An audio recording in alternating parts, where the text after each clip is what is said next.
நண்பர்களே வணக்கம்.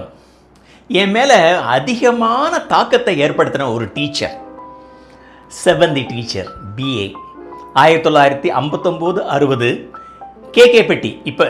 அப்போது காமிய கவுண்டன்பட்டி, காமனம்பட்டி, தேனி மாவட்டத்தில் கம்பம் பக்கத்தில் இருக்குது.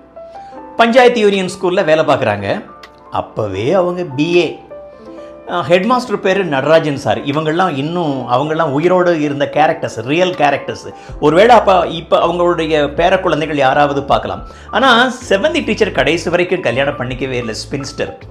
3 விஷயத்தில் பெருமைப்படுவாங்க. ஒன்று பிஏ அப்படின்னு சொல்லுவாங்க அடிக்கடி. 2வது, நான் கல்யாணமே பண்ணிக்கல, என் சம்பளம் பூரா என்னுடைய பெற்றோர்களுக்கு தான் கொடுக்குறேன், தியாக மனப்பான்மை, அதை சிலாகித்து சொல்லுவாங்க. 3வது, நான் யார் தெரியுமில்ல, உசிலம்பட்டிக்காரி. உசிலம்பட்டி பக்கத்தில் ஒரு வில்லேஜ். நான் கிளாஸ் லீடர், அதனால் ஒரு ரெஜிஸ்டரை வச்சுக்கிட்டு அவங்க பின்னாடியே போவேன். எனக்கு ஒரு 9 வயசு இருக்கும். ஆனால் எனக்கு பசுமரத்தில் ஆணி அடித்த மாதிரி ஞாபகம் இருக்குது. செவந்தி டீச்சர் செவந்தி மாதிரியே அப்படியே அந்த எல்லோ கலரில் இருப்பாங்க.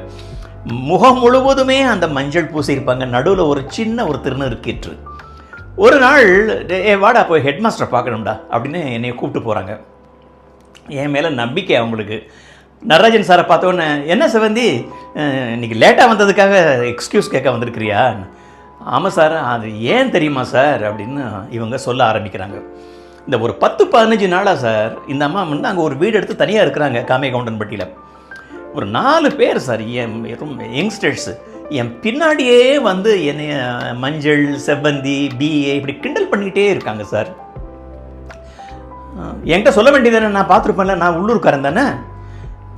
நடராஜன் சார் அப்படி குரலை உயர்த்தி அப்படி ஒரு ஹீரோ மாதிரி சொல்கிறாரு.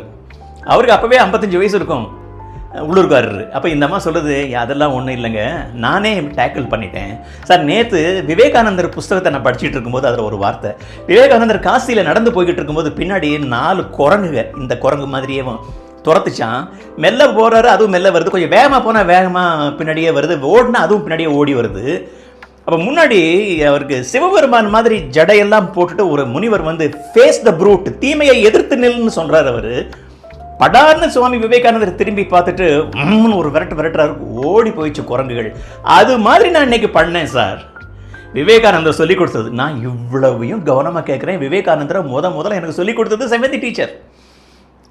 அப்படியே ஒரு விரட்டுனே பாருங்க, ஒருத்தன் சட்டையை பிடிச்சிட்டேன் சார், ஓடி போயிட்டாங்க. ஃபேஸ் த ப்ரூட், தீமையை எதிர்த்து நில், கயவர்களை எதிர்த்து நில், ஓடி விடுவார்கள்.